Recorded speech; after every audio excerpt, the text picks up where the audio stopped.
All right, good morning. Welcome back to my channel. Today I have some pretty cool American history curriculum books. I don't know if you call them curriculum, but books that discusses and teaches about, I guess one is, because whatever, you can decide for yourself, about American history for younger children. And I think they're great. So I'm going to talk about that, but first we have products of the day. But before I get to products of the day, so they're doing a vote on this homeschool website about the best preschool program. I think the best preschool program that I've done is the Creative Kids Virtual Preschool. So I'm going to put a link in the description if anyone else has done it and if you would like to vote for it. I'll put it down in the in the comments. That's my new thing lately, putting things in the comments. I don't know why. Okay. So tomorrow or next video, I am talking about a really cool curriculum. It's awesome. It's great. I'm gonna show you through it tomorrow. I'm going through today. Will I use it? I'm gonna use some aspects of it because that's kind of how I roll. I'm pretty eclectic. But it's known as a secular program. So instead of church, it'll say like place of worship and things like that. So, but take a look at it because I'm telling you, it's very cool. So I will show you that tomorrow. And today, let's get to it. So first is Mama, Why Am I Homeschooled? I love this book. It was like 10 bucks on Amazon. And it's basically all these different families saying, Mama, why am I homeschooled? And she's like for example, I said to my kids the other day, like if my son said, why am I homeschooled? Oh, so that we can go sledding.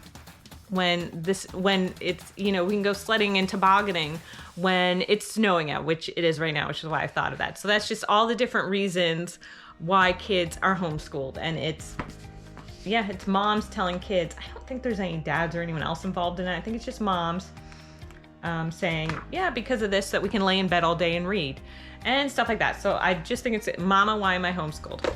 Okay, next up we got, let me tell you about smart games. Smart games are cool, smart games, because so take a look at this one. This one is just an asteroid game. You do challenges. So they're solo games. I'll tell you why I like solo games. So those are the boards that you start, and then you have to get the plane out. The plane has to get out of there, or the spaceship has to get out. So you would move that over and move this guy, and then you've gotten it out. Okay, now why do I like solo games? I like solo games because I can do them as a team with my kids. Smart games, not smart brain games, smart games has a bunch of solo games that I bought and that I've done with them and do with them. And I just think it's a great bonding time because you do it together on a team. It's not you versus anyone. Speaking of which, off the top of my head, I was thinking about it yesterday when we were going for a walk around the block. If you have children that have siblings, don't pit them against each other. It's just my suggestion is not to pit them against each other. Like, oh, whoever gets there first is the winner. No, it's you guys on a team against mom. So kids versus mom, kids versus dad, kids versus parents versus kids, and things like that. That way it gets them working together on a team, and it stops a little bit of sibling rivalry, if you will.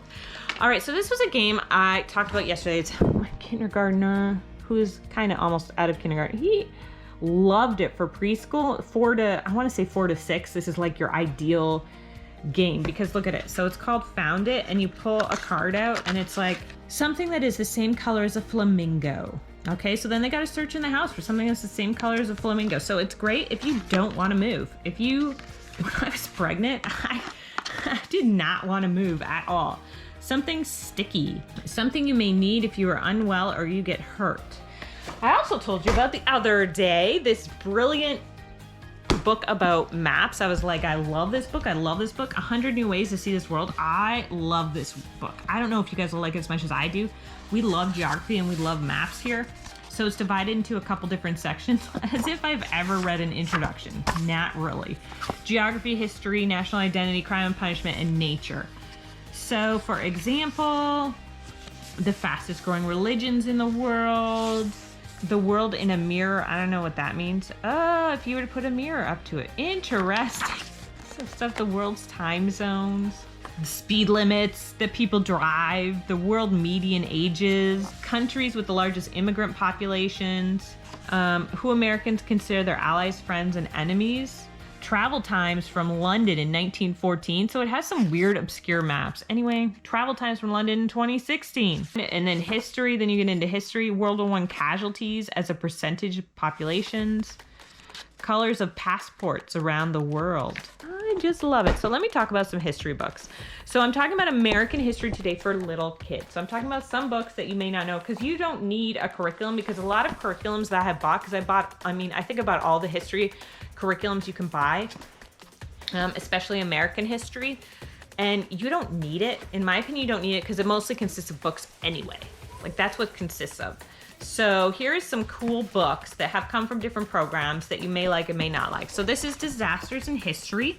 This is a graphic novel. So this deals with, so part 1 and part 2, exploration of space disasters, fire and wartime disasters. So let's see, which one? Let's pick one.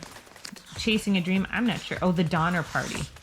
So I'm not exactly, so I haven't read through this one yet, but I think it, okay, so let me talk about, so this is the one I am going through with my grade 1 right now, because it's super easy, super fast. It just deals with, I showed it yesterday. It is not, it's by Becca, so it's made for Christian schools. It's not necessarily homeschool, but it's $20.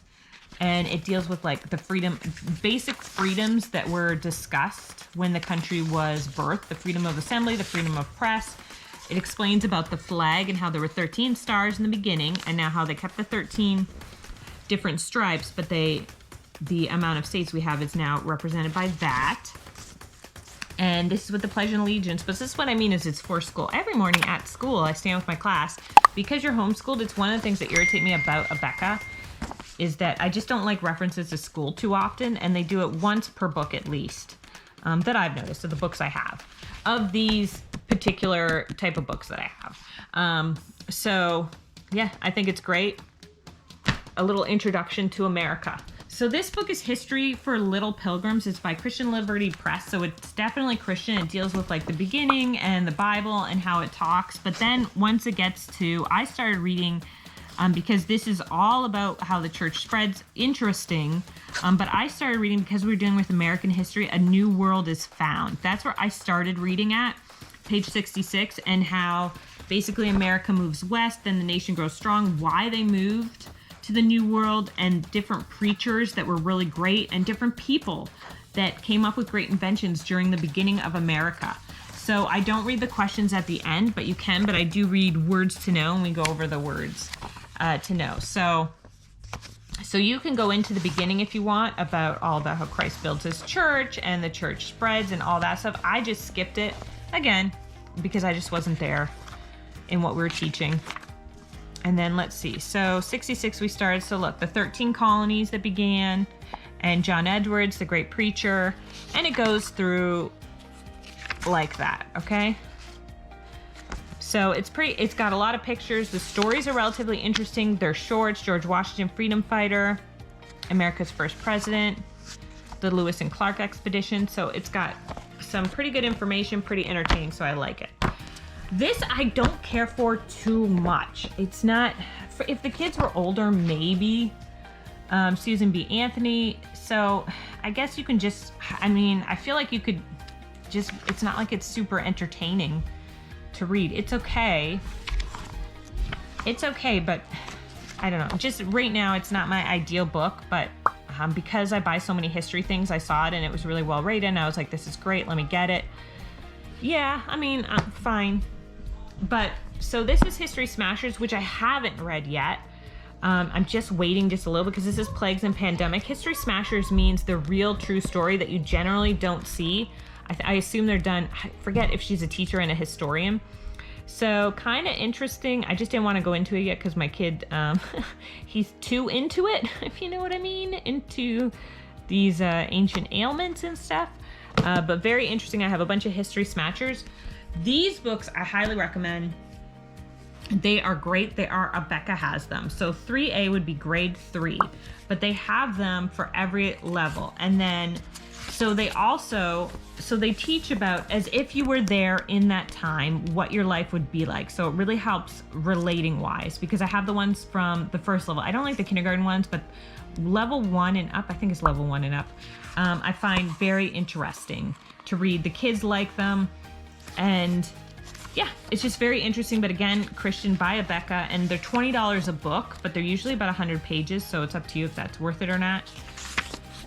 And so on the Mayflower, And then it usually has questions at the end, but it's basically, see how it's done as if you're in the story. So it's telling what it's like to live on there and to live back then, which is what I really like. I think those are really entertaining to read and the kids really enjoy them. So Becca has quite a few of these sprinkled throughout each year.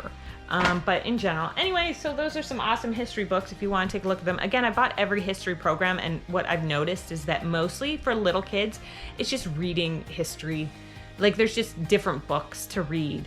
So especially for American history, the American history program. So I don't necessarily think that you need an American history program. I also bought the one, I'll put it down on the screen because I forget. It's the Star Spangled Banner, Our Star Spangled Banner. And I was a little disappointed in it once I started it. I thought it was amazing in the beginning, like just looking through it. But then once I got into it, it just wasn't stories like this. They're not told in first person stories. At least not as far as I've gotten into the books. So I don't think at this time we're going to use them, because this is what I like, is what was it like if you were a pilgrim? What was it like if you were an Indian back then? What was it like? And I get it, we're guessing. And it's probably written by white people, so I don't know. But at least I find it interesting first-person stories. So there you go. I think it's great to teach that way. And if you have any other questions about anything, and like I said, I have a really sweet curriculum to show you tomorrow. All right, bye-bye. Please subscribe. Yes. And hit the bell for notifications.